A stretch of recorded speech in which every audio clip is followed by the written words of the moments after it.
there ain't no doubt I love this land. God bless the USA.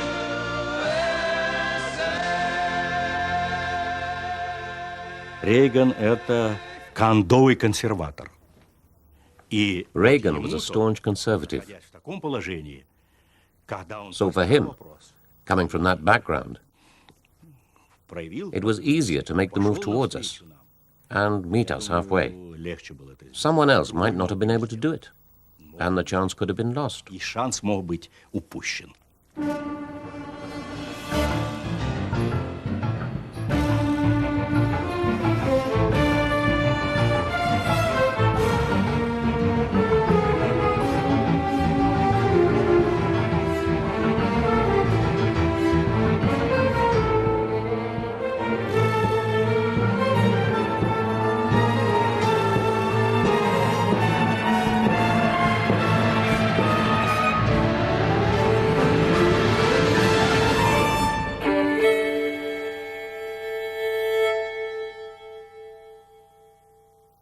One more time. Stand by your man. Give him 2 arms to cling to. A concert on the White House lawn for an ex-Hollywood film star who was now President of the United States. Stand by your man. I knew that Ronald Reagan would bring this country back to the place it belonged. Not make you ashamed you as an American, make you proud you to be an American. Ronald Reagan had the ability to convey whatever he was thinking of in terms that everybody understood. He just seemed to have a warmness about him that the people felt. Now you're making me nervous. I love you. You're wonderful. Thank you. Ladies and gentlemen, I give you the B-1B. A strident anti-communist for most of his adult life, Ronald Reagan believed America lagged behind the Soviet Union in the arms race. I urge you to beware the temptation of blithely declaring yourselves above it all and label both sides equally at fault, to ignore the facts of history and the aggressive impulses of an evil empire, to simply call the arms race a giant misunderstanding, and thereby remove yourself from the struggle between right and wrong and good and evil. In the first years of Reagan's presidency, the Soviet Union's armed might appeared to be at its peak. I had no doubt that the Soviet goal was world domination. Their military posture, their actions, their foreign policy actions, their aggressive behavior, all of this contributed to that single conclusion.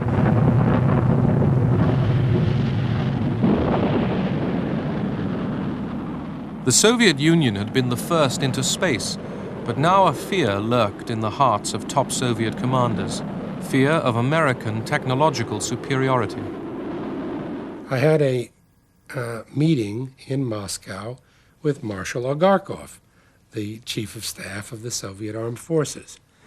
And he said, you know, all modern military capability is based on the computer. You have little kids in America, 3 years old, who know how to deal with computers. It takes years here to train Soviet recruits in the military to use them, because they've never used them before. We're afraid of computers. If we start deploying computers, it's going to mean loss of political control for the Soviet leadership. The aging Kremlin rulers were still willing to bear the crippling cost of being a superpower. For the peoples of the Soviet Union, this meant a life where everyday items were in short supply.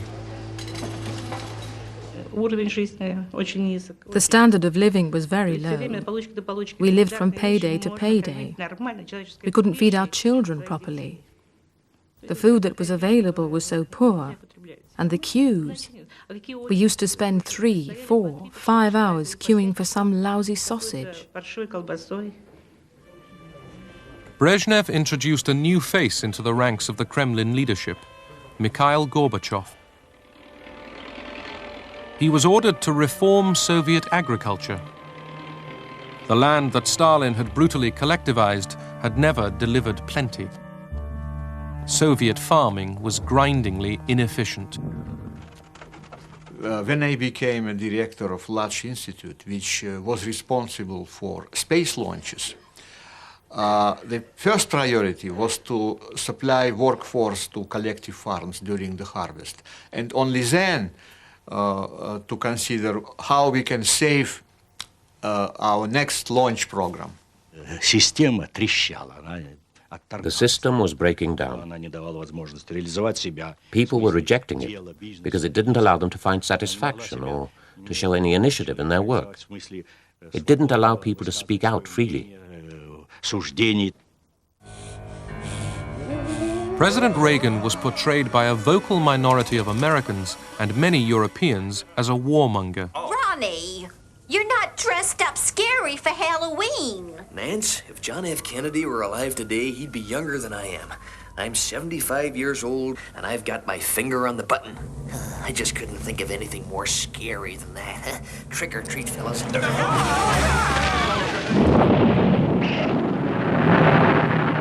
The United States and the Soviet Union already possessed nuclear arsenals large enough to wipe each other out. Both sides were constantly introducing more powerful and accurate missiles.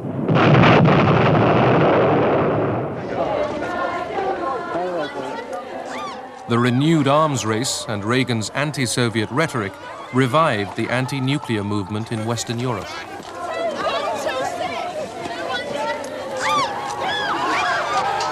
Peace campaigners could not have imagined that the revulsion they felt for nuclear weapons also had an echo in the White House.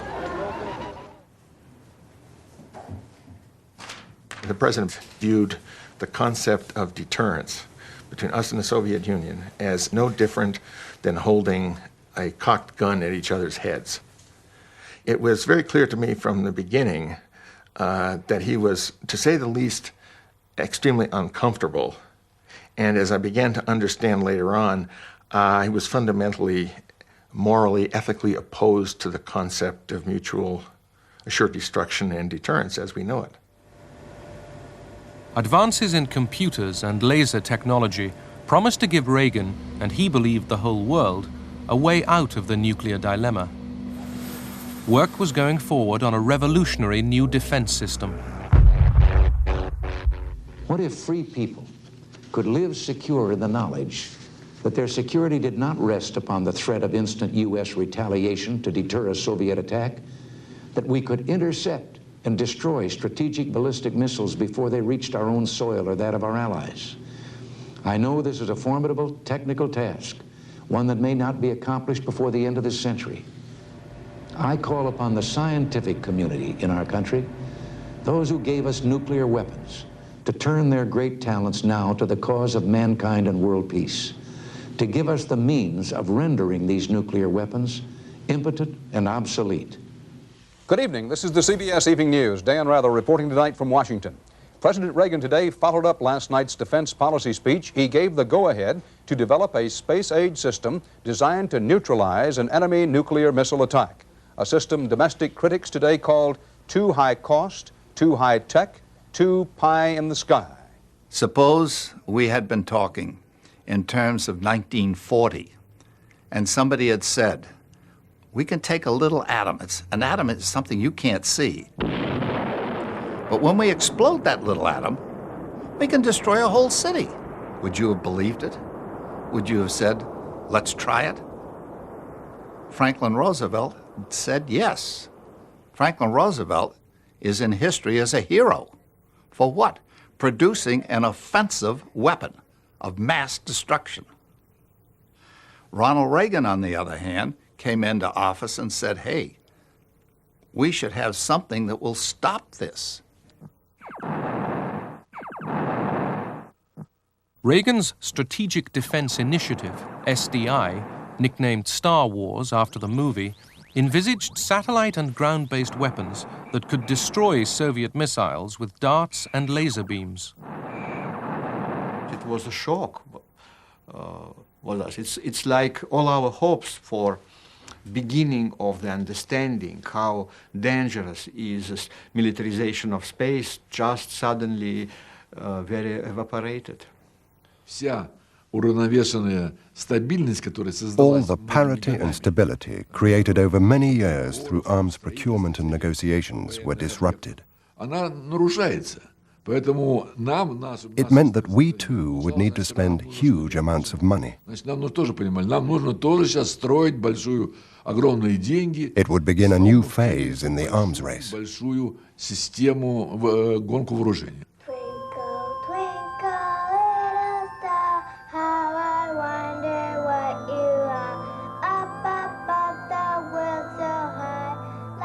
Many American politicians and scientists campaigned against what they saw as Reagan's expensive folly.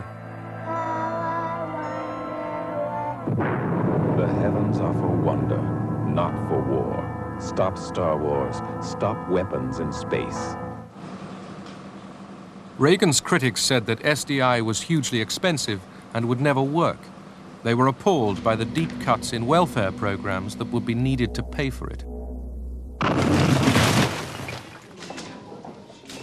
Ronald Reagan soon discovered that his close ally, British Prime Minister Margaret Thatcher, was also critical of SDI. A firm believer in the nuclear deterrent, she tried to persuade her friend to abandon his beloved Star Wars. Staff around the table afterwards said that Reagan had really gotten handbagged that day, and he called me to the Oval Office the next morning and he said, Bud, Margaret and we are just not getting along on this SDI issue. I wish you'd go to London and see if you can't at least lower the level of criticism publicly. We're going to have a tough time getting appropriations if this keeps up. She gave me the same lecture she'd given 2 weeks before, and seeing I was getting nowhere, I interjected during a pause. Prime Minister President Reagan believes that there's at least $300 million a year that ought to be subcontracted to British companies that would support SDI. And there was a long pause. She finally said, there may be something to this after all. Leonid Brezhnev died in November 1982. The ailing KGB chief, Yuri Andropov, succeeded him. Andropov was frightened by SDI and Reagan's anti-Soviet speeches. Convinced that the West was plotting war, Andropov ordered a worldwide alert. The KGB monitored every aspect of life in the West. The banking system was to be closely watched, as were the hospitals and road-building programs.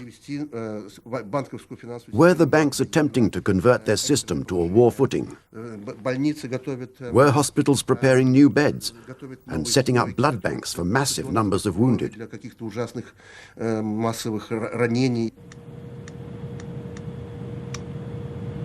The Americans stepped up spy flights in sensitive areas along the Soviet Union's long borders.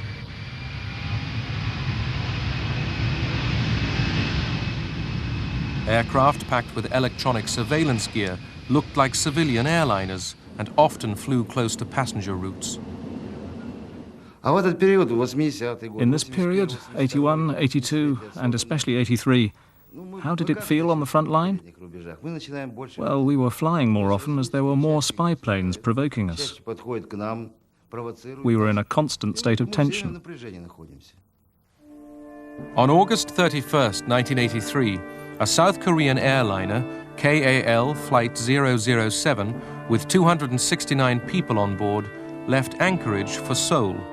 The Boeing 747 strayed from its normal route into Soviet airspace. I received a phone call informing me that an unidentified plane had been spotted over Kamchatka and that our attempts to contact it had been unsuccessful. I ensured that all the forces at our disposal were immediately put on alert.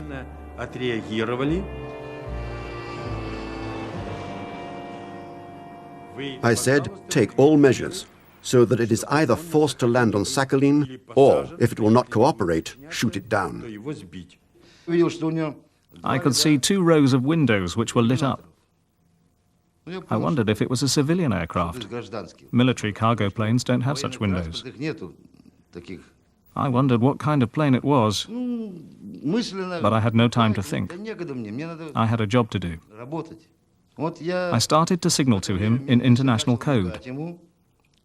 I informed him that he'd violated our airspace. He did not respond. Despite the signals from our planes, including warning shots with tracers, the pilot failed to react, simply continuing on his course. My orders were to destroy the intruder. I fulfilled my mission. The Korean airliner came down off Sakhalin Island, killing everyone on board.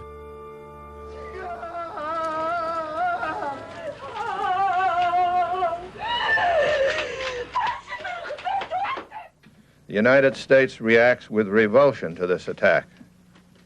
Loss of life appears to be heavy. We can see no excuse whatsoever for this appalling act. We came to the conclusion that we simply needed to be honest and admit an unfortunate incident has occurred. There was a pilot error, bad weather. One thing led to another. It was not a pre-planned action. No one wanted this. It was a tragic mistake. We went to Kornienko, the deputy foreign minister, who agreed with us. But he was not able to convince the leadership. This was a question of prestige, and the military don't like to admit mistakes. A mood of crisis now gripped both East and West. Arms control talks were broken off. Soviet SS-20 rockets were now confronted by cruise and Pershing missiles deployed in Western Europe.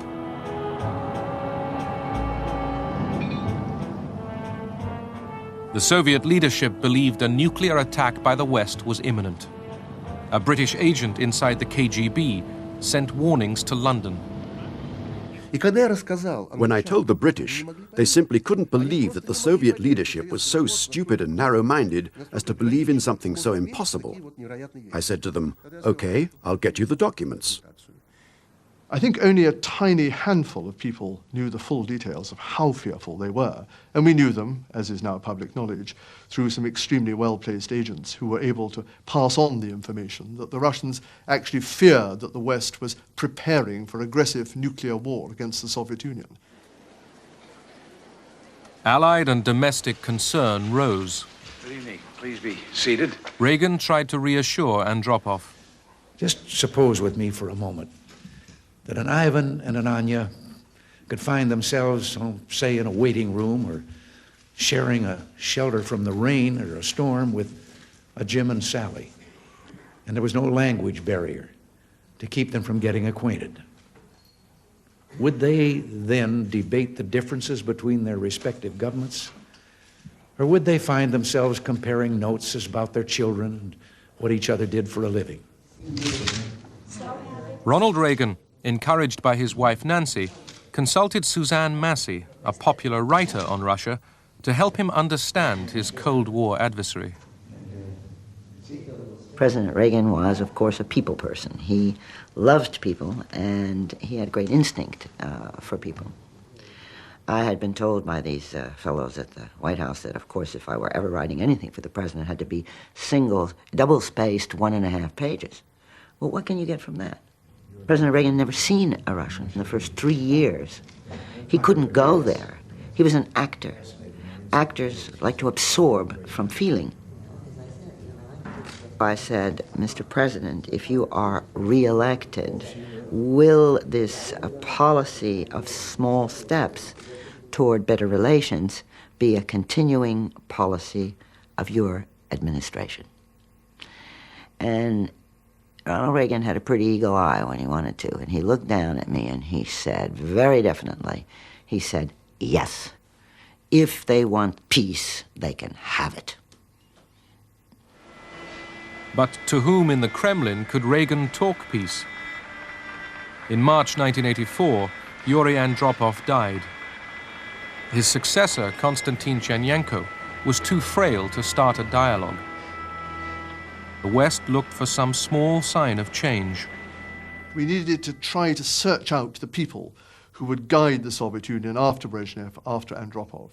And looking around, there were about 2 or 3 possible people in terms of age and seniority. We dispatched invitations to all 3. It was pure chance that Gorbachev was the one who accepted first.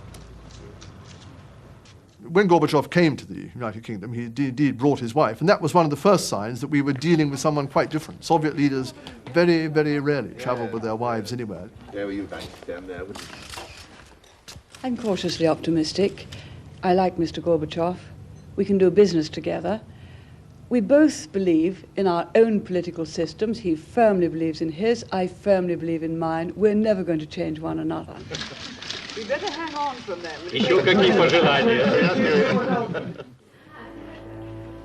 March 1985. Konstantin Chernenko was dead.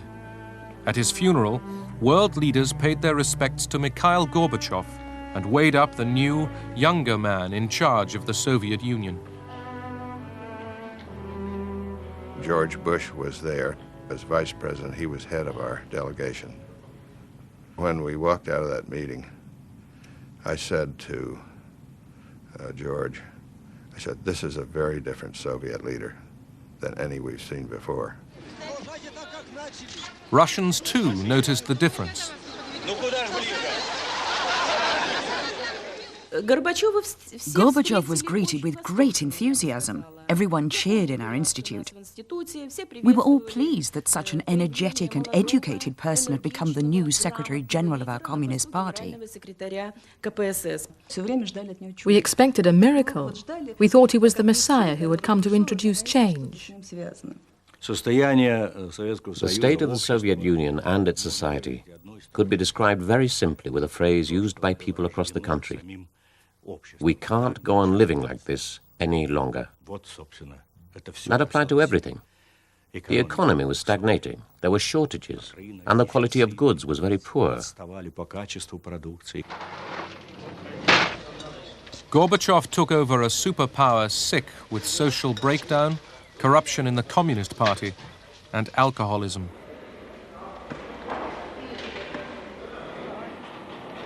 To tackle these ills and to revive a decrepit economy, Gorbachev called for reconstruction, or perestroika, and a new spirit of honesty, glasnost.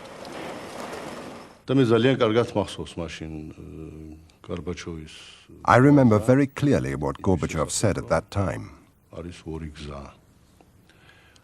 He said, there are 2 roads we can take. We can either tighten our belts very, very tightly and reduce consumption, which the people will no longer tolerate. Or we can try to diffuse international tension and overcome the disagreement between East and West, and so free up the gigantic sums that are spent on armaments in the Soviet Union.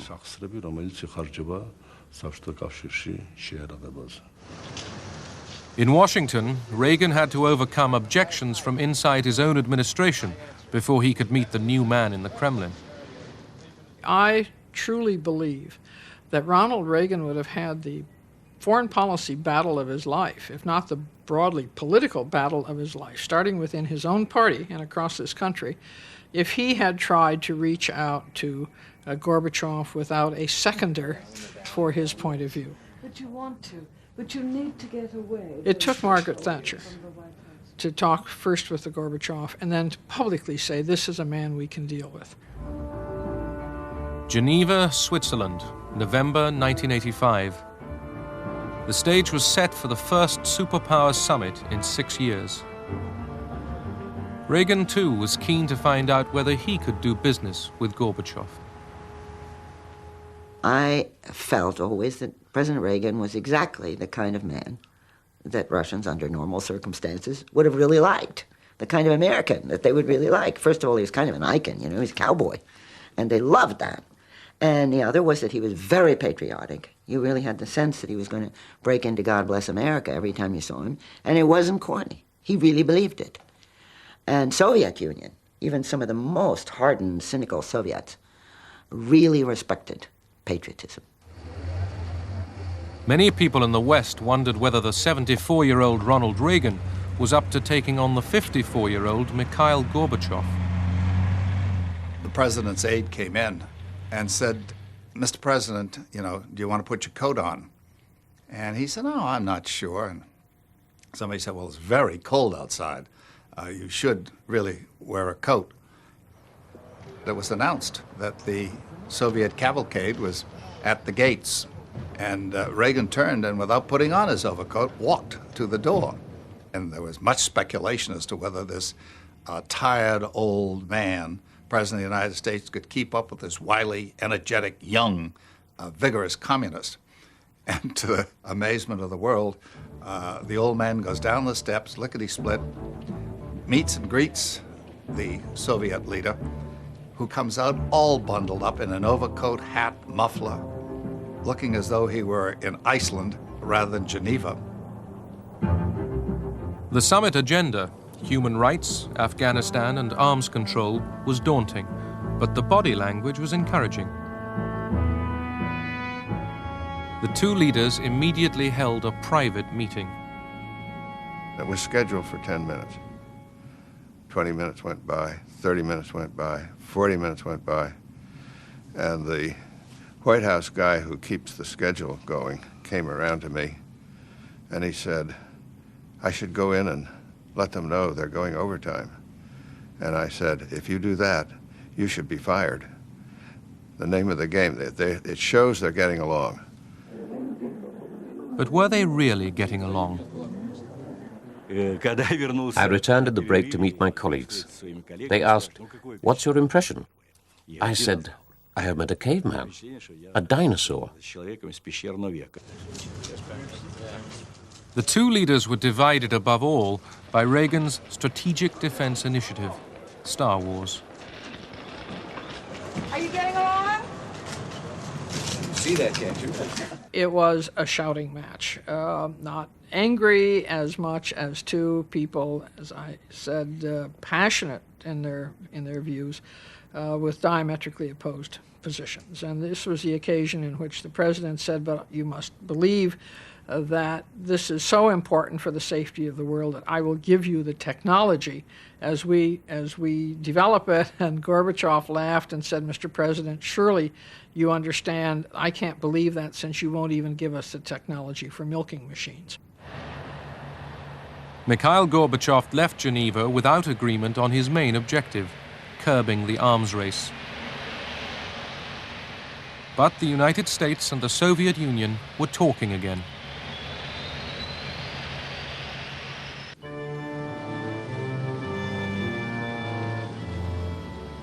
One year into the Gorbachev era, and the Cold War continued. The Geneva call for a second summit was repeatedly postponed. Fears of nuclear war remained, and even increased. During that period, we had a lot of ideological training. We were constantly told about Reagan's speeches, so we called the US imperialists the evil empire.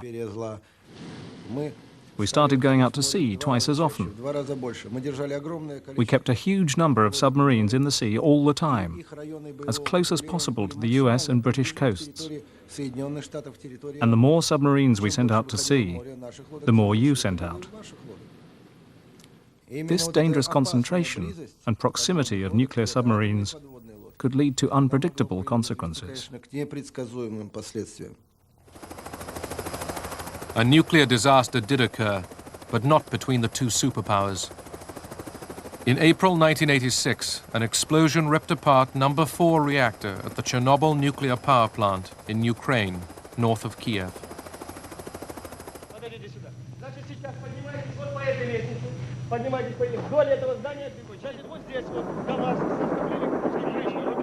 The disaster highlighted the incompetence of the Soviet system as volunteers started the lethal task of cleaning up the huge radioactive leak. The firemen who got burnt while helping to extinguish the blaze were brought to a hospital near where I lived. At the time, people knew nothing about radiation, and there was a lot of confusion about how it was transmitted. The firemen died very soon after, and when they were buried, people were scared that the radiation would spread from their graves.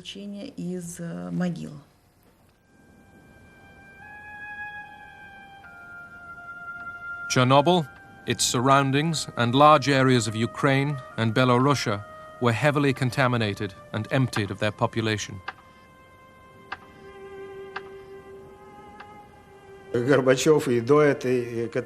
Gorbachev knew even before that catastrophe about the danger of nuclear weapons.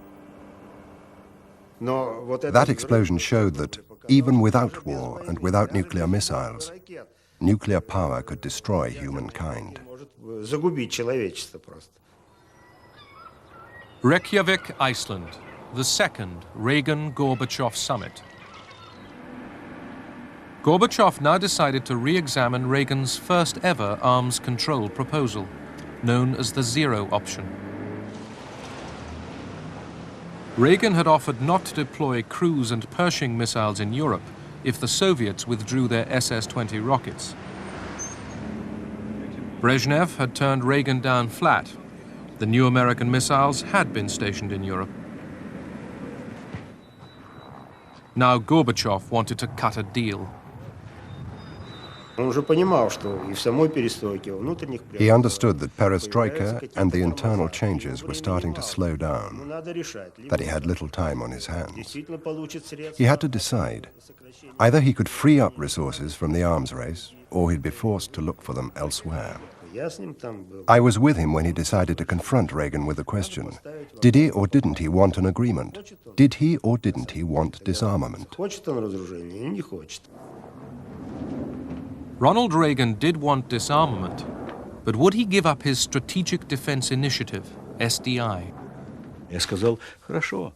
I said, okay, let's not even leave 100 missiles. Let's abolish them completely and go for the zero option. This came as a shock. Everyone was surprised. Reagan hit the table and said, well, why didn't you say so in the first place? That's exactly what I want to do. And if you want to do away with all weapons, I'll agree to do away with all weapons. All weapons, of course we'll do away with all weapons. Good. That's great. Now we have an agreement, yes. But you must confine SDI to the laboratory. No, I won't, said Reagan. No way. SDI continues. I told you that. I am never going to give up SDI.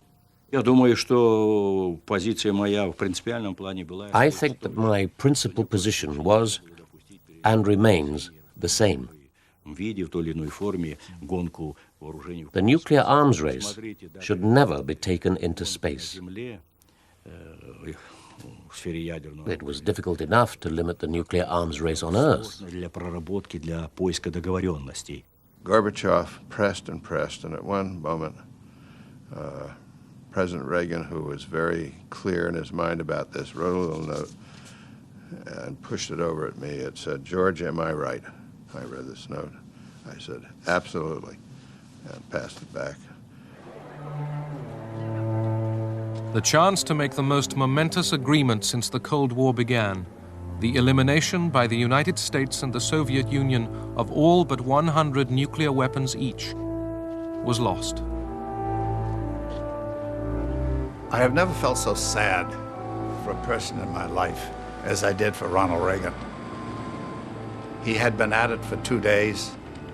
He had come, as he said to me, raising his fingers, Don, we were that close to an agreement, and he wouldn't give in.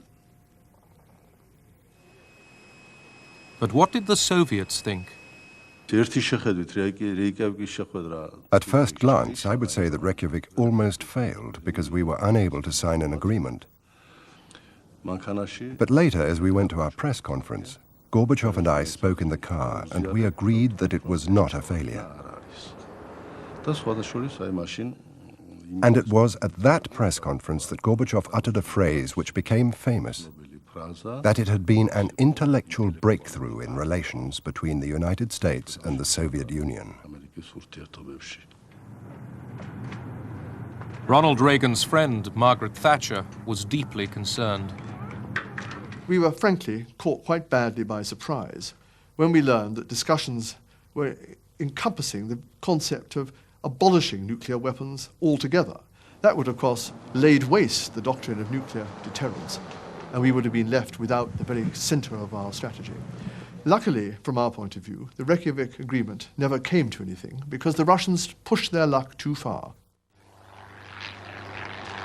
Moscow. Another foreign aircraft breaches Soviet airspace. Passers-by watched amazed as a Cessna light aircraft landed in Red Square. Its pilot was a young West German, Matthias Rust. Rust himself was treated extremely humanely. Imagine if something like this had happened before Gorbachev's time. There would have been no dialogue. He would have simply been lined up against the wall and shot the next day. Gorbachev set Rust free, but used the incursion as an excuse to dismiss several members of the Soviet High Command. Media, the fax machine, the computer, were opening up the USSR. Gorbachev and the Politburo watched satellite TV in their offices. After Olympic boycotts, the 1986 Goodwill Games were seen live both sides of the Iron Curtain.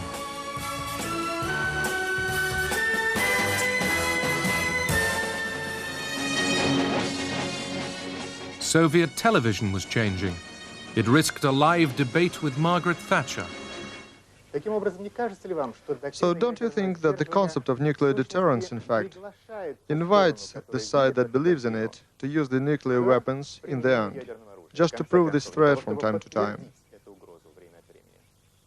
Isn't a policy of conventional weapons, with the terrible bombs raining down, with the missiles, with the aircraft, with the submarines, with the torpedoes, with the tanks, with chemical weapons, isn't that based on the possibility of threat? I felt very embarrassed for our journalists. It was so painful to watch. At first, I was a little hurt. Then I was roaring with laughter. It was on this occasion that she made so many fans. And we're saying to anyone who dares to attack us, do not do it. You couldn't win. The result will be devastating. I think you're saying the same. I have to say that Margaret Thatcher was one of the politicians with whom it was very important to maintain a dialogue, because she was a very strong personality and a strong politician. And in spite of us constantly arguing with her at every meeting we had, we respected each other's position.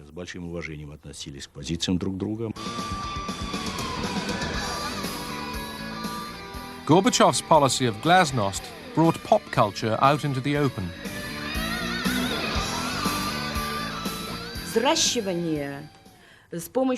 A new breed of young people was created by our intellectuals, a breed that rejected all our Soviet past. This was moral degradation. Our youth was being turned into human robots. The Soviet people were being plunged into wrenching change.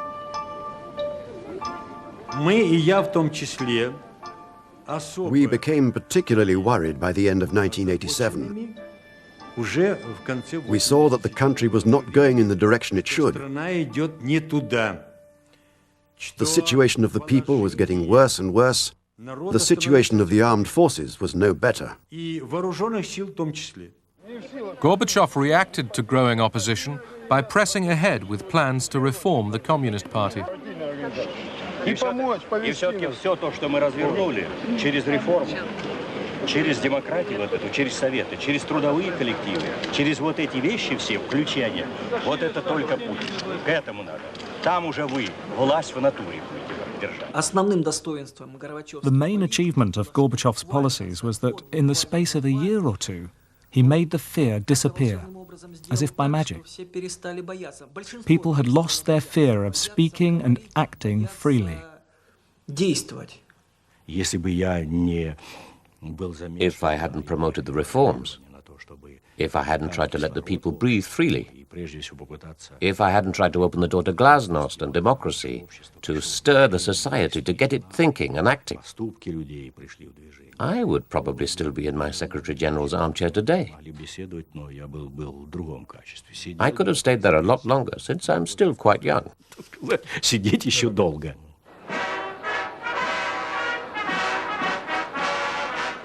Washington, D.C.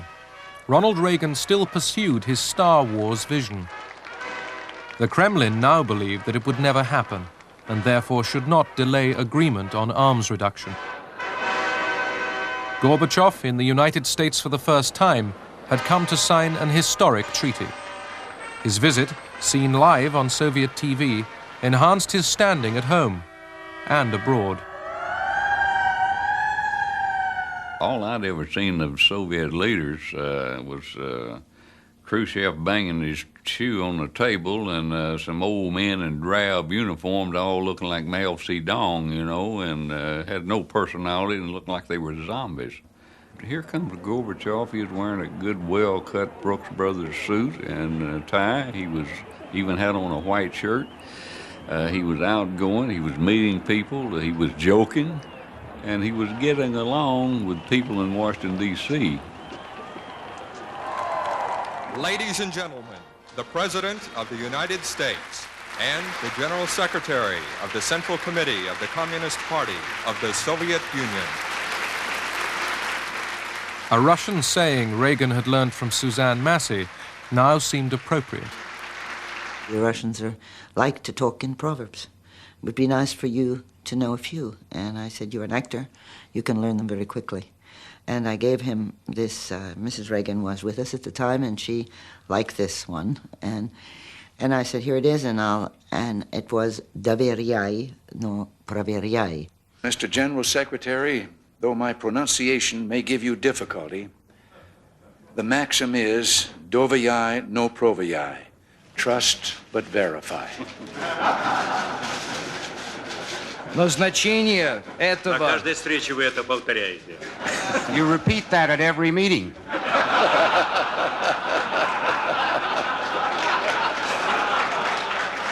I know of no one else of a leadership stature in the United States in those days who would have moved forward as Reagan did to engage Gorbachev, to engage the Western Alliance, to truly lead the Western Alliance, and to take us through what became, of course, a very constructive, introductory period to the end of the Cold War. Yes. Можем даже обменяться. I think we should change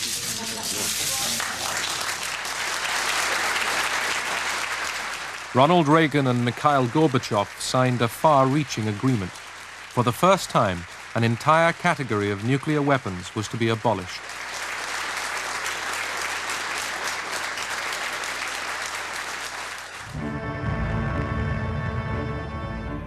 In front of the world's cameras, the Americans destroyed their cruise and Pershing missiles.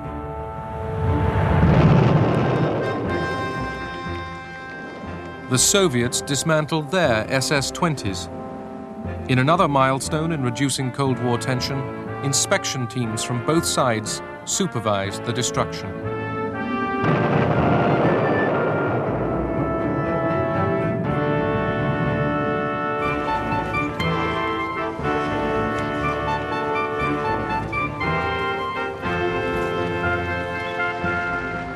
In his last year as president, Ronald Reagan paid his first ever visit to the Kremlin.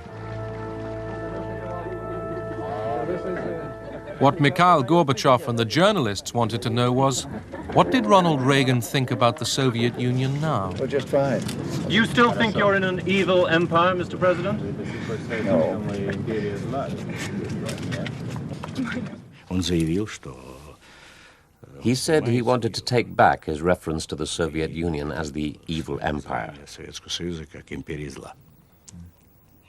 He found a good place to announce it, right in the middle of the Kremlin. But nevertheless, he said that he was doing it not because he was wrong when he initially said it, but because by 1988, the Soviet Union had come a long way under the leadership of Mikhail Gorbachev. It had become a different country. Why we find ourselves standing like this. Together, the two leaders had seized their chance.